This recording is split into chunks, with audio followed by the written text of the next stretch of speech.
ओम अज्ञानतिमिरान्धस्य ज्ञानाञ्जनशलाकया चक्षुरुन्मिलितं येन तस्मै श्रीगुरवे नमः। श्रीचैतन्यमनोभीष्टं स्थापितं येन भूतले स्वयं रूपं कदा मह्यं ददाति स्वपदान्तिकं। जय श्री कृष्ण चैतन्य प्रभु नित्यानंद श्री अद्वैत गदाधर शिवासादि गौर भक्तवृंदा। हरे कृष्ण कृष्ण कृष्ण हरे हरे, हरे राम राम राम हरे हरे। हरे कृष्णा। सो एक और इम्पोर्टेंट श्लोक पे आज हम डिस्कस करेंगे। Bhagavad Gita chapter 4 text number 7। बहुत फेमस श्लोक है, आप लोगों ने बहुत बार इसको पढ़ा होगा, सुना होगा। यदा यदा हि धर्मस्य ग्लानिर्भवति भारत अभ्युत्थानम् अधर्मस्य तदात्मानं सृजाम्यहम्। Yes.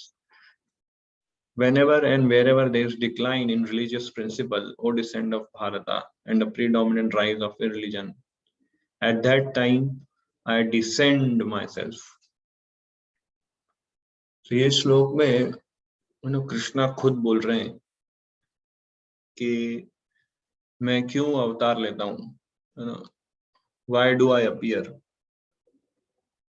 तो इसमें श्लोक में क्या बोल रहे हैं, यदा यदा ही धर्मस्य ग्लानिर, कि जब जब धर्म की ग्लानिर होती है, ग्लानिर मतलब डिस्ट्रॉय, ग्लानिर मतलब यानी कुछ गड़बड़ हो जाए धर्म के अंदर। ट्रांस सिनोनिम्स में डिस्क्रिपेंसीज लिखा है प्रभुपाद ने, कोई डिस्क्रिपेंसी हो धर्म के अंदर, तब है ना, अभ्युत्थानम अधर्मस्य तदात्मा सृजाम्यहम्, तब मैं जब जब अधर्म बढ़ता है और धर्म का नाश होता है, अभ्युत्थानम अधर्मस्य, जब अधर्म बढ़ते जाता है, अभ्युत्थानम मतलब बढ़ना, या फिर प्रोमिनेंट, या फिर पीक पे, जब अधर्म पीक पे हो जाए और धर्म के अंदर समस्या आ जाए, तदात्मानम, तब मैं सृजाम्य अहम, तब मैं मैनिफेस्ट होता हूँ, सृजाम्य अहम। सो कृष्णा, कुछ लोग ऐसा समझते कृष्णा जो थे वो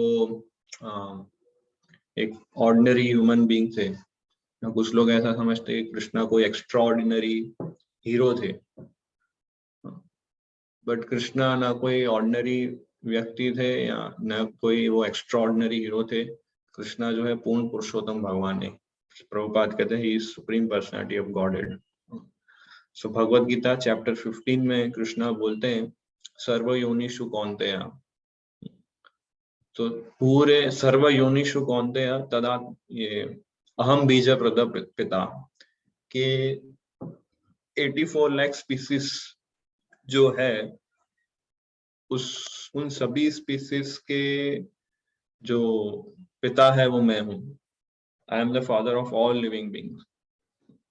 कुछ लोग ऐसा समझते हैं कृष्णा नंद महाराज के पुत्र है इसलिए वो वैश्य है, या वो वासुदेव देवकी के पुत्र है इसलिए वो क्षत्रिय है। पर कृष्णा कोई कास्ट के या फिर कोई वर्णाश्रम को बिलोंग नहीं करते हैं। इवन जब कृष्णा जब इस पृथ्वी पे थे तब इवन ब्राह्मणांस लोग उनको प्रणाम करते थे और बड़े बड़े ऋषि मुनि लोग उनको प्रार्थना करते थे, बड़े बड़े राजा लोग उनको रिस्पेक्ट करते थे। सो इसलिए कृष्णा को समझना इट्स वेरी डिफिकल्ट अगर आप डिवोटी नहीं है तो। पर अगर आप डिवोटी है तो कृष्णा को समझना इजी है। भक्तियां मां में भी जाना थी, भक्ति के द्वारा हम कृष्णा को समझ सकते हैं। So Krishna has a spiritual body. Krishna जो है सच्चिदानंद विग्रह है। सच्चिदानंद विग्रह मतलब क्या? स्पिरिचुअल बॉडी मतलब क्या कि जैसे कि अगर आप गुड़ है आपके पास, गुड़ को आपने मेल्ट कर दिया और वो मेल्ट करके आप गुड़ को आपने मेल्ट कर दिया और फिर वो मेल्ट करके उस गुड़ का आप समझो उस गुड़ का कोई कोई शेप का कुछ बनाते हैं, सपोज हाथी के शेप का बनाते हैं आप, या फिर आप उससे कोई डॉल का शेप बनाते हैं, तो वो डॉल को या वो हाथी को कहीं से भी आप चखेंगे वो स्वीट होगा, बाहर से भी अंदर से भी, पूरा कंप्लीट ही वो स्वीट। तो कृष्णा का बॉडी ऐसा है, अंदर और बाहर पूरा स्पिरिचुअल। हमारा बॉडी कैसा है कि बाहर से मटेरियल है, अंदर से आत्मा वो स्पिरिचुअल है। हम बॉडी को अभी डिसेक्ट करेंगे तो अंदर लीवर होगा, हार्ट होगा, किडनी, ये सब दिखेगा, बट कृष्णा का बॉडी ऐसा नहीं है, अंदर और बाहर दोनों स्पिरिचुअल है, कोई डिफरेंस नहीं है। तो इसलिए कृष्ण इसको बोलते हैं स्पिरिचुअल बॉडी, सच्चिदानंद विग्रह। सो स्पिरिचुअल बॉडी का कभी जन्म नहीं होता है, स्पिरिचुअल बॉडी का कभी डेथ नहीं होता है। सो कृष्णा ऐसे कंप्लीट स्पिरिचुअल है, ऐसे हम भी आत्मा कंप्लीट स्पिरिचुअल है, पर समहाउ अभी हम इस बॉडी के अंदर इंगेज्ड हो गए, और इसलिए हमारा बाहर अलग दिखता है और अंदर अलग दिखता है ना। सो कृष्णा एज द सच्चिदानंद विग्रह, इसलिए 3 एग्जाम्पल से हम इसको समझ सकते हैं। तो मैं बता दूं,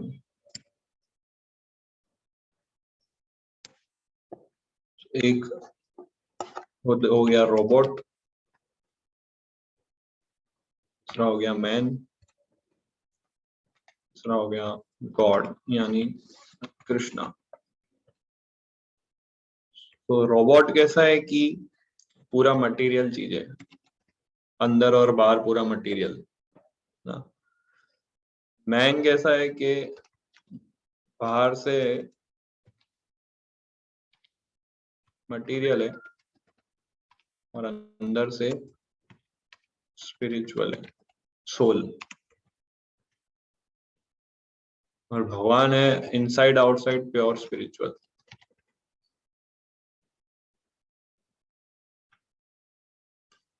सो मैन, रोबोट, मैन और गॉड, सो 3 कैटेगरी से हम समझ सकते हैं कि भगवान कौन है, हम कौन है।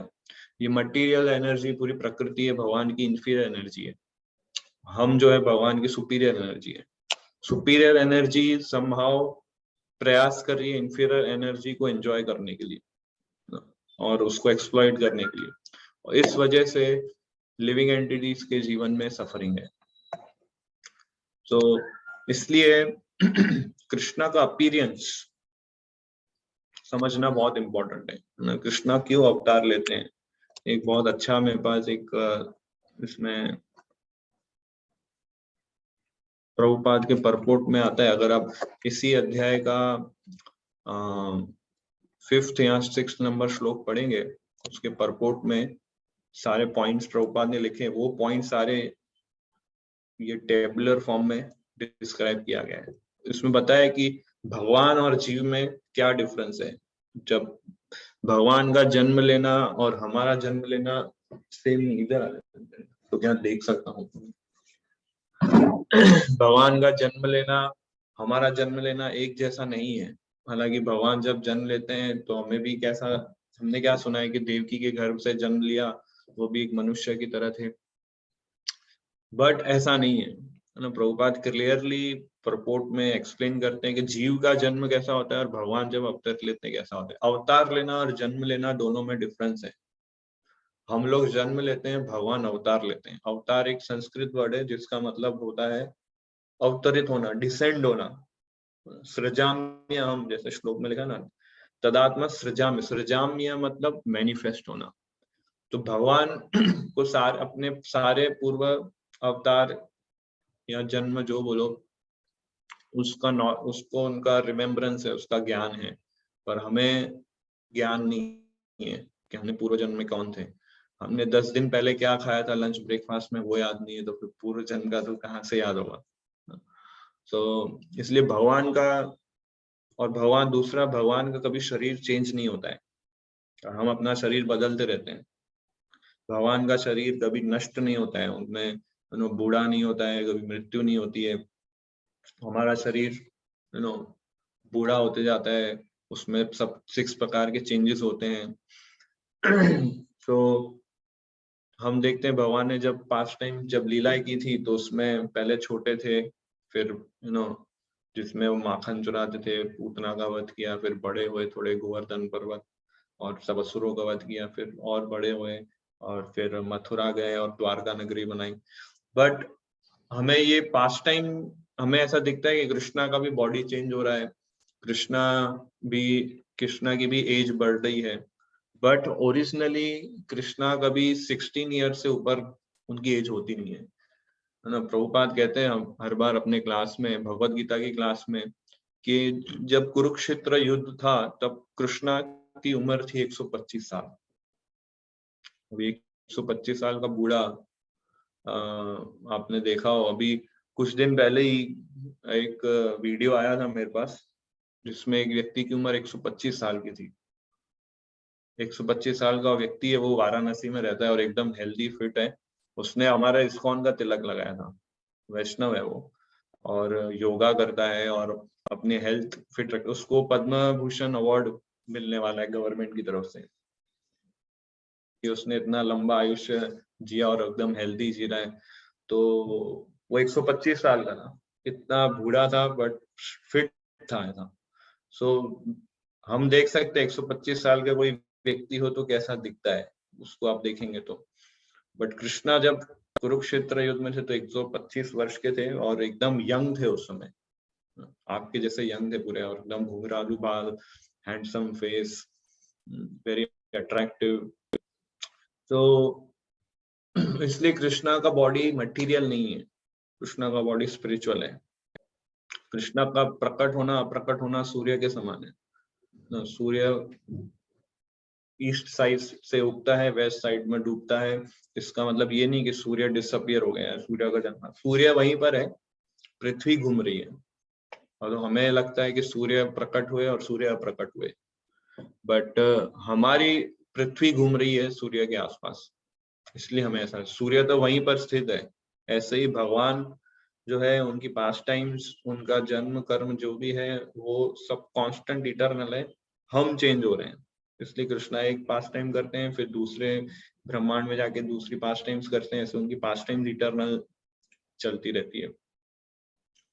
और इस तरह से और भी दूसरे डिफरेंसेस है कि भगवान जो है कभी भौतिक प्रकृति से प्रभावित नहीं होते हैं। भगवान के शरीर से, भगवान ने ही क्रिएट किया भौतिक प्रकृति को, पर वो भौतिक प्रकृति से प्रभावित नहीं होते हैं। और हम लोग भौतिक प्रकृति से प्रभावित हो जाते हैं। भगवान को कोई कर्म नहीं लगता है, हमें अपने कर्मों का परिणाम भुगतना पड़ता है। और लॉर्ड इज कॉन्शियस, भगवान को पता है अपने अपीयरेंस और डिसअपीयरेंस के बारे में, हमें नहीं पता है कि हमारा कब जन्म होगा और हमारी कब मृत्यु होगी, वी नेवर नो। सो और भगवान जो है हमेशा सुप्रीम रहेंगे और हम कभी सुप्रीम नहीं हो सकते। तो भगवान और जीव में बहुत अंतर है। तो ये हमें समझना इसलिए जरूरी है क्योंकि कहीं ना कहीं हम लोग भी भगवान बनने का प्रयास करते हैं। भले हम भक्ति कर रहे हैं, भले हम चैंटिंग कर रहे हैं, मंदिर आ रहे हैं, भगवान को प्रणाम कर रहे हैं, पर भगवान बनने का हम प्रयास करते हैं। कैसे हम भगवान बनने का प्रयास करते हैं कि हमें एंजॉय करना है, हमें लोगों को कंट्रोल करना है, हमें सब कुछ हमारे हिसाब से चलना चाहिए, ये भावना जाती नहीं है इजीली। तो ये भावना, हमारी भावना एक्चुअली होनी चाहिए कि हम दास है, हम सेवक है। पर ये हम भले भक्ति कर रहे हैं, भले कई समय से हम चैंटिंग, रीडिंग, हियरिंग सब कर रहे हैं, पर ये भावना को अभी तक हमने त्यागा नहीं पूर्ण रूप से। तो इसलिए इसको हमें गिव अप करना है और दास्य भाव को स्वीकारना है, तभी हम भक्ति को अच्छे से रेलिश कर पाएंगे। अदरवाइज हम पूरी तरह से भगवान की भक्ति में एब्सॉर्ब नहीं हो पाएंगे। भगवान की भक्ति में हम लोग फिर ऑफेंसेस क्रिएट करेंगे, जिसकी वजह से हम पूरा बेनिफिट नहीं उठा पाएंगे। सो भगवान अवतार लेते हैं, क्यों लेते हैं, ये चार्ट में आप देख सकते हैं। कब भगवान अवतार लेते हैं? When does he appear? जब अधर्म बढ़ते जाता है और धर्म का नाश होते जाता है। और कहाँ पे अवतार लेते हैं भगवान? कहीं भी, उनको जहां भी लेना हो अवतार ले सकते हैं। जरूरी नहीं है कि भारत देश में ही लेंगे अवतार। हालांकि सारे अवतार भारत देश में ही हुए। अमेरिका में ऐसा कोई अवतार लिया हो, या रशिया में, यूरोप में लिया, ऐसा कोई शास्त्रों में नहीं दिया अभी तक। But Krishna can appear anywhere in the whole creation, उनका ही पूरा क्रिएशन है। क्यों अवतार लेते हैं? धर्म को स्थापित करने के लिए, और सभी जीवों को अपनी तरफ अट्रैक्ट करने के लिए ना। मुख्य ये दो कारण हैं जिससे वो अवतार लेते हैं। और भी रीजन है क्यों अवतार लेते हैं, ना। श्रीमद् भागवतम के फर्स्ट कैंटो के 8th चैप्टर में कुंती महारानी प्रे करती है। वो श्लोक मैं अभी आपको बताऊंगा इस स्लाइड के बाद कि कुंती महारानी बताती है कि क्यों अवतार लेते हैं आप। और भगवान कभी भी अकेले अवतार नहीं लेते हैं, उनके साथ उनके पार्षद गण हमेशा अपेयर होते हैं। प्रभुपाद एग्जाम्पल देते हैं कि अगर कोई दूसरे देश का प्रधानमंत्री हमारे देश में आता है तो वो अकेले थोड़ी ना आता है, उसके साथ पूरी टीम आती है उसके सेक्रेटरी, उसके सर्वेंट, उसके कुक, और सब कुछ, उसके जो भी स्केड्यूल्स बनाने वाले लोग हैं, सब पूरा उससे पहले पहुंच जाते हैं एक्चुअली, सब देखने के लिए सब ठीक है, उनका कमरा ठीक है, और उनका रहने का, खाने का, पीने का सब ठीक है। पहले वो आते हैं, फिर वो प्राइम मिनिस्टर आते हैं। तो ऐसे ही भगवान जब अवतरित लेते हैं तो अकेले नहीं आते हैं, और वो अपने पार्षदों के साथ आते हैं, उनके शुद्ध भक्तों के साथ आते हैं। या फिर कभी कभी भगवान अपने प्रतिनिधि को भी भेजते हैं कि तुम जाओ मेरे बिहाफ पे और सभी लोगों का उद्धार करो। गुरु को भेजते हैं, भक्तों को भेजते हैं। तो इस तरह से भगवान अलग अलग रूप से अवतार लेते हैं। तो कुंती महारानी ये प्रे करती है, show that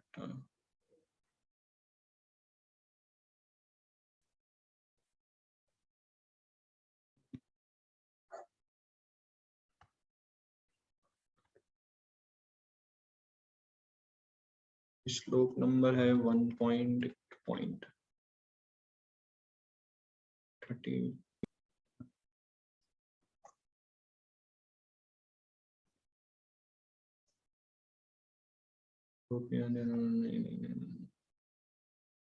हाँ, 32, 1.8.32। केचिदाहुरजञ्जातं पुण्यश्लोकस्य कीर्तये यदो प्रियस्यान् वाये मलयस्येव चंदनम। कुंती महारानी प्रे कर रही कि आप क्यों अपीयर होते हैं? केचिद आहुर अजन्म जातम। केचिद मतलब कि कुछ लोग, आहुर मतलब बोलना, संस्कृत में बोलने को बोलते हैं आहुर। कुछ लोग बोलते हैं कि अजन्म व्यक्ति जातम, जन्म लेता है। अजन्म कौन है? कृष्णा। और कौन? तो बोल रहे हैं, कुछ लोग बोलते हैं कि अजन्म जन्म ले रहा है। कृष्णा जो है उनका कभी जन्म नहीं होता है, इसलिए उनको बोला जाता है अजन्म।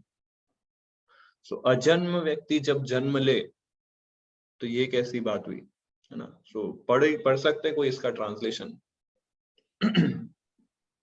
It's true. Some say that the unborn has taken birth for the glorification of great pious king, and others say that you took birth to please King Yadu, one of your dearest devotees. You appeared in his family as sandalwood appears in the Malaya hills. सो बोल रहे हैं कि अजन्म जन्म ले रहे हैं, क्यों? पुण्य श्लोकस्य कीर्तये। पुण्य श्लोक का मतलब भगवान के शुद्ध भक्त। भगवान के शुद्ध मतलब आपके शुद्ध भक्त जो है उनका गुणगान करने के लिए आप जन्म ले रहे हैं। जैसे युधिष्ठिर महाराज भगवान के शुद्ध भक्त है, भगवान के पार्षद हैं, उनके गुणगान को बढ़ाने के लिए आपने जन्म लिया है। युधिष्ठिर महाराज को पूरा इतने सारे कठिन परिस्थितियों में डाल के फिर उनको राजा बनाया। युधिष्ठिर महाराज तभी लोगों को पता चला ना कितने महान हैं। तो उनका गुणगान करने के लिए आप जन्म लेते हैं। या फिर दूसरा रीजन बोल रही है कि other says that you took birth to please king Yadu, one of your dearest devotee. कि भक्तों को आनंद देने के लिए आप प्रकट होते हैं। पहले बोल रही है कि भक्तों का गुणगान करने के लिए आप प्रकट होते हैं या फिर भक्तों को आनंद देने के लिए प्रकट होते हैं। You appear in family as sandalwood appear in Malaya hill. तो मलय हिल जो है वो मलेशिया में है, इसलिए नाम मलेशिया नाम कैसे आया? मलय से। मलय से या चंदनम। प्रभुपाद एग्जाम्पल देते हैं, प्रभुपाद इसी श्लोक के एक लेक्चर में बोलते हैं कि मलेशिया जो था कंट्री, वहां पे चंदन पहले उगते थे, चंदन के पेड़ हुआ करते थे। और वैदिक टाइम्स में मलेशिया से लोग चंदन मंगाते थे, इतना फेमस चंदन होता था। मलय पर्वत जो है वहां पर ही है। पर अभी प्रभुपाद बोलते हैं अभी मलेशिया चंदन नहीं उगाता है, अभी वहां रबड़ बनाता है, रबड़ की मैन्युफैक्चरिंग करता है और उसको एक्सपोर्ट करता है। पर पहले मलेशिया फेमस था चंदन के लिए, सैंडलवुड। तो जैसे चंदन जो है मलय हिल में प्रकट होते हैं, इसलिए मलय हिल फेमस है। ऐसे भगवान वो चंदन है जो यदु डायनेस्टी, यदु कुल में जन्मे हैं, वो मलय हिल की तरह है, इसलिए यदु कुल भी फेमस हो गया है। तो इस तरह से कुंती महारानी बोल रही है। और नेक्स्ट श्लोक फिर से कंटिन्यू कर रही है। अपरे वसुदेवस्य देवक्याम याचितो अभ्यगात अजस्त्वम अस्य क्षेमाय वधाय च सुरद्विषाम। यस पढ़िए ट्रांसलेशन। Yes.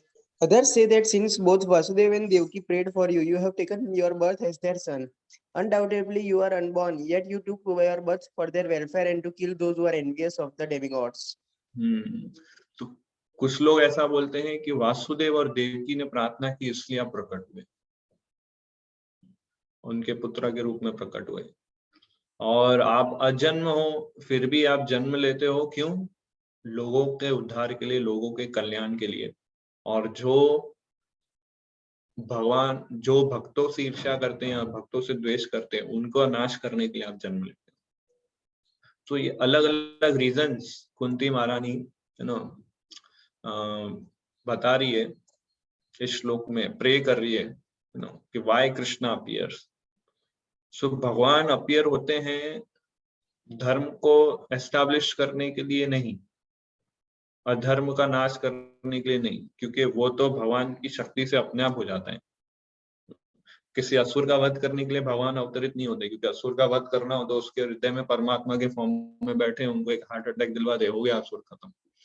तो उसको मारने के लिए स्पेशली इतना अवतार नहीं लेंगे भगवान, ये लॉजिक ठीक नहीं लगता है। और ना भगवान धर्म की स्थापना करने के लिए प्रकट हो रही है, धर्म की स्थापना करने के लिए भगवान किसी अपने रिप्रेजेंटेटिव को भेज सकते हैं, वो धर्म की एस्टैब्लिश कर देगा। पर भगवान फिर क्यों प्रकट होते हैं, क्यों अवतार लेते हैं? केवल अपने भक्तों को आनंद देने के लिए, अपने डिवोटीज को प्लीज करने के लिए, इसलिए वो अवतार लेते हैं, और कोई उनका पर्पस नहीं है। कि उनके जो डिवोटीज उनसे जो सेपरेशन का अनुभव कर रहे हैं, वो सेपरेशन को दूर करने के लिए भगवान को ही आना पड़ेगा। भगवान किसी को भेज नहीं सकते, या भगवान अपनी शक्ति के थ्रू वो ठीक नहीं कर सकते, उनमें उनको खुद ही आना पड़े। तो भगवान जो है, कृष्णा जो है, हमेशा अपने डिवोटीज के साथ रेसिप्रोकेट करना चाहते हैं, और कृष्णा का ये मूल स्वभाव है अपने भक्तों के साथ आदान प्रदान करना। कृष्णा बिना आदान प्रदान किए रह ही नहीं सकते, ये उनका स्वभाव है, नेचुरल स्वभाव है कि कुछ ना कुछ आदान प्रदान करेंगे ही करेंगे। तो कई बार हमें ऐसा लगता है कि भगवान से हमें इतनी प्रार्थना कर रहा हूँ, मैंने इतनी मालाएं जप कर ली, मैंने इतना सारा पुस्तक पढ़ लिया, भगवान कुछ आदान प्रदान कर ही नहीं रहे। हमें ऐसा प्रश्न आता होगा, ऐसा डाउट आता होगा। बट भगवान अगर कोई आदान प्रदान नहीं कर रहे हैं, वो भी एक प्रकार का आदान प्रदान है। भगवान का आदान प्रदान नहीं कर रहे हैं, वो भी एक प्रकार का उनका आदान, क्योंकि वो नहीं कर रहे हैं आदान प्रदान हमसे, मतलब कुछ पर्पस है उसका, क्यों नहीं कर रहे हैं। और ये अपने आप में भगवान की तरफ से उनका आदान प्रदान, रेसिप्रोकेशन है उनका। तो उसके लिए हमें इंटेलिजेंस चाहिए कि क्यों भगवान रेसिप्रोकेट नहीं कर रहे हैं, या फिर हमें इतनी इंटेलिजेंस होनी चाहिए कि भगवान रेसिप्रोकेट कर रहे हैं हमारे साथ, पर हम वो कैच नहीं कर पा रहे हैं, कि क्या वो मेरे साथ रेसिप्रोकेट कर रहे हैं। हमारे पास वो इंटेलिजेंस होनी चाहिए। तो वो इंटेलिजेंस कहाँ से आती है? जब आप भक्तों की सेवा करेंगे, जब आप भक्तों के संग में जाके स्क्रिप्चर्स पढ़ेंगे, शास्त्रों को पढ़ेंगे, तब आपको एक्चुअली समझ में आएगा कि भगवान किस प्रकार से आदान प्रदान करते, भगवान किस तरह से डील करते हैं डिवोटीज के साथ। सो कृष्णा ने जब जन्म लिया, कृष्णा जब प्रकट हुए, तो कहाँ प्रकट हुए? वो कौन बताएगा? कृष्णा कहाँ प्रकट हुए?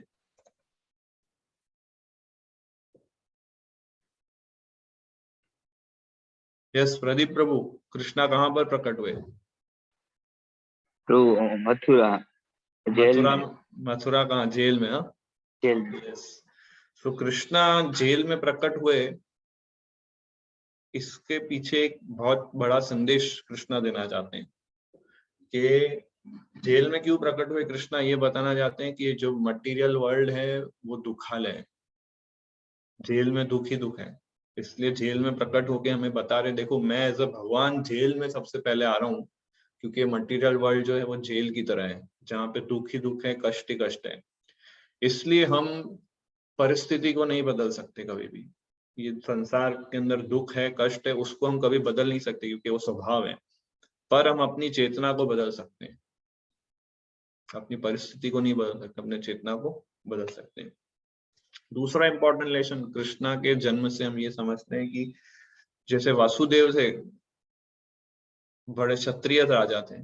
क्षत्रिय मतलब कि उनके अंदर एक सक्सेस वाला मूड होता है कि मैंने कुछ किया। बट हम देखते हैं कि वासुदेव है ना के जीवन में सक्सेस आई नहीं कभी। कैसे? कि जब उनका विवाह हुआ तो अपनी पत्नी को बचा नहीं पाए कंस से, उनको अपनी पत्नी को अच्छे से एकोमोडेशन भी नहीं दे पाए, नो। विवाह हुआ, सीधा उनको जेल में डाल दिया गया। ना अपने जो उनके पुत्र थे उनको भी वो प्रोटेक्ट नहीं कर पाए था क्षत्रिय। तो वासुदेव के जीवन में कंटिन्यूअस कांस्टेंट फेलियर्स, असफलताएं असफलताएं मिली। अगर कोई व्यक्ति कंटिन्यूअस असफलता, कंटिन्यूअस फेलियर से जब गुजरता है तो वो कॉन्फिडेंस खो देता है। उसे ऐसा लगता है अभी मैं कुछ भी करूंगा ना मैं फेल हो जाऊंगा। वो बेचारा एकदम हताश हो जाता है ना? आपको ऐसा लगेगा अभी एक और फेलियर आने वाला है। सो ऐसी परिस्थिति में वासुदेव का आप देखो, वासुदेव की खाली आप सिचुएशन समझो कि वासुदेव ने कंटिन्यूअस इतने फेलियर्स देखे और पूरा कॉन्फिडेंस खो बैठे हैं। अभी उनके सामने कृष्णा प्रकट हुए और कृष्णा उनको बोल रहे हैं कि मुझे अभी वृंदावन ले जाओ। अब वासुदेव लोग अभी एक और फेलियर आने वाला है उनके। देखिए कैसे कि ऑलरेडी मैं जेल के अंदर हूँ, मेरे हाथ पैर हथकड़ियों से बंधे हुए हैं, बाहर सिक्योरिटी गार्ड बैठे हैं, बाहर बारिश हो रही है, यमुना नदी है, और कृष्णा बोल रहे हैं वृंदावन ले जाओ। How is it possible? है ना? सोचिए वासुदेव की क्या परिस्थिति होगी। बट कृष्णा उनको क्या ऑर्डर कर रहे हैं? Take me to Vrindavan. So बोला ऑलरेडी मैंने मेरे जो दूसरे पुत्र थे उनके साथ पूरा मैसअप हो गया है, उनके जीवन को पूरा तहस नहस कर दिया है, और अभी ये बोल रहे हैं कि कैसे वृंदावन ले जाओ ये समय पे। सो यहाँ पे कृष्णा एक इम्पोर्टेंट पॉइंट हमें डेमोन्स्ट्रेट कर रहे हैं कि अगर हमें कृष्णा के साथ आदान प्रदान करना है, अगर हमें कृष्णा से रिलेशन बनाना है, तो हमें अपनी भौतिक बुद्धि से, लॉजिक और रीजन से हम नहीं बना सकते। उसके लिए हमें श्रद्धा चाहिए, फेथ चाहिए, तभी हम भगवान से आदान प्रदान कर सकते हैं। अगर हम अपना लॉजिक माइंड, आर्ग्यूमेंट, रीजनिंग करेंगे, जैसे वासुदेव सोच रहा था कि ये कैसे पॉसिबल हो सकता है, नहीं हो सकता वो। पर वसुदेव के पास वो श्रद्धा थी, वो फेथ था कि कृष्णा मुझे बोल रहे हैं, कृष्णा मुझे ऑर्डर कर रहे हैं, मीन्स ये होगा, वो मुझे एम्पावर भी करेंगे। इसलिए वासुदेव ने जब कृष्णा को उठाया, एक्चुअली वासुदेव को पता नहीं था आगे अगला क्या होगा, नेक्स्ट क्या होने वाला है। मैं कृष्णा को उठाऊंगा और ले जाऊंगा तो क्या होगा, वासुदेव को नहीं पता। हमें पता है क्या होगा क्योंकि हमने 1000 बार ये कथा सुनी है। और वासुदेव को नहीं पता था उस समय कि क्या होगा। तो वासुदेव ने जैसे ही कृष्णा को उठाया, तुरंत क्या हो गया, उनके हाथ पैर की जो हथकड़ी थी अपने आप खुल गई ना। सारे जो सिक्योरिटी गार्ड थे उनको नींद आ गई। जेल का दरवाजा तो ताला था वो भी अपने आप खुल जाता है। सो वासुदेव ने जैसे उठाया, क्योंकि उनके अंदर वो श्रद्धा थी, वो फेथ था, इसलिए, और कि कृष्णा जो बोल रहे हैं I have to do, so immediately उनके ऑब्स्टेकल्स क्लियर हो गए। सो कृष्णा और उनके नाम में कोई डिफरेंस नहीं है, भगवान और भगवान के नाम में कोई अंतर नहीं है। इसलिए जब भी हम सुबह अपना दिन शुरू करते हैं तो चैंटिंग जब हम करते हैं, वो चैंटिंग जब आप फेथफुली करेंगे, जैसे वासुदेव के अंदर वो फेथ था, जैसे मैं कृष्णा को कैरी करूंगा, you know, things will move. हमारे अंदर वो फेथ नहीं है अभी, बट जैसे हम चैंटिंग करते हैं, मतलब जैसे ही हम अपने जीवा पे भगवान को बुलाते हैं, भगवान को जब हम कैरी करते हैं, तो वही भगवान के नाम इतना पावरफुल है कि हमारे जीवन में जो भी ऑब्स्टिकल्स, जो भी समस्याएं जिसको पार करना हमारे लिए अभी असंभव है, वो ऑटोमेटिकली सारे ऑब्स्टिकल्स क्लियर हो जाते हैं हरि नाम की कृपा से। इसलिए मॉर्निंग प्रोग्राम बहुत इंपॉर्टेंट है। इसलिए सुबह उठ के अपना दिन चैंटिंग से शुरू करना बहुत इंपॉर्टेंट है। वो सारे ऑब्स्टेकल्स, वो सारे डिफिकल्टीज जो हमारे लिए अभी लगती है, जो हमारे लॉजिक और रीजनिंग माइंड से हमें लगता है अरे इसको कैसे क्रॉस होगा, बट जब हम वासुदेव जैसा फेथ रखेंगे हमारे लाइफ में, वो फेथ कैसे आएगा, जब हम भक्तों के संग में रहेंगे। वो स्ट्रेंथ, वो फेथ कैसे आएगा, जब हम डिवोटीज के एसोसिएशन में रहेंगे। अकेले हम कभी भी वो फेथ को प्राप्त नहीं कर सकते। इसलिए चैंटिंग करना, भगवान के नामों का जाप करना कोई ऑर्डिनरी एक्टिविटी नहीं है। जिसने अपने पूर्व जन्मों में बहुत बहुत पुण्य कर्म किए, बहुत सारी तपस्याएं की है, तभी उसको भक्त का संग मिलता है और तभी वो भगवान का नाम ले सकता है। इसलिए हम लोग क्या चैंटिंग करते हैं, हमें लगता है हाँ चैंटिंग कर ही रहे हैं, पर ये ऐसे हम ग्रांटेड नहीं ले सकते इसको कि हाँ कर ही रहे हैं, हो ही रहा है, रोज माला कर रहे हैं। सो चैंटिंग, भगवान का नाम लेना, भगवान के भक्तों का संग करना कोई ऑर्डिनरी चीज नहीं है, ये एक्स्ट्रा ऑर्डिनरी प्रिविलेज है हमें जो मिला है। हमारे एक भक्त थे, वो ट्रेन में ट्रैवल कर रहे थे, गाड़ी में, तो एसी कोच था, मतलब एसी गाड़ी में, ट्रेन में आप ट्रैवल करेंगे तो उसमें क्या थोड़ी शांति रहती है, मतलब अपना चैंटिंग अच्छे से कर सकते हैं।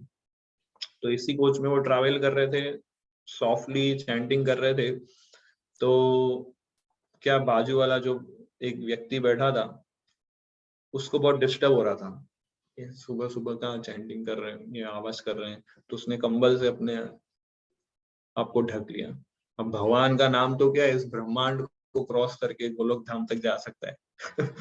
तो इसने तो कंबल ओढ़ लिया, उसे लगा डिस्टरबेंस बहुत हो रहा है, तो उस व्यक्ति ने उस भक्त को बोला कि यार सुबह सुबह क्या आप डिस्टर्ब कर रहे हो, कृष्णा का नाम ले रहे हो, कृष्णा को तो सोने दो सुबह सुबह एटलीस्ट। सुबह सुबह डिस्टर्ब करते हैं सब। सो इसलिए चैंटिंग को हमें कभी भी लाइटली या एकदम टेकिंग जस्ट फॉर ग्रांटेड, बस बोला है इसलिए कर रहे हैं, ऐसा नहीं। सो कृष्णा ये अलग अलग पास टाइम से सिर्फ एक ही संदेश हमें देना चाहते हैं कि हम अपना फेथ उनके ऊपर बढ़ाएं, अपनी श्रद्धा उनके ऊपर बढ़ाएं। और पास टाइम्स वो इसलिए करते हैं अपने डिवोटीज को डिवोटीज के साथ आदान प्रदान करने के लिए और उनका उत्साह बढ़ाने के लिए। सो बहुत सारे ऐसे अलग अलग रीजंस हैं कृष्णा क्यों प्रकट होते हैं। सो एनी क्वेश्चंस या फिर किसी कुछ कमेंट्स या कोई डाउट तो पूछ सकते हैं।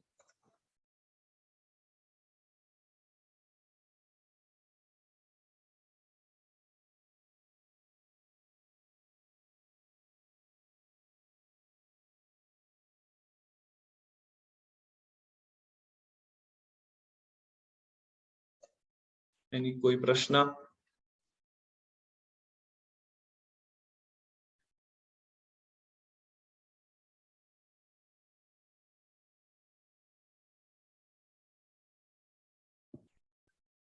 ठीक है, तो फिर हम एंड करते हैं। Thank you very much.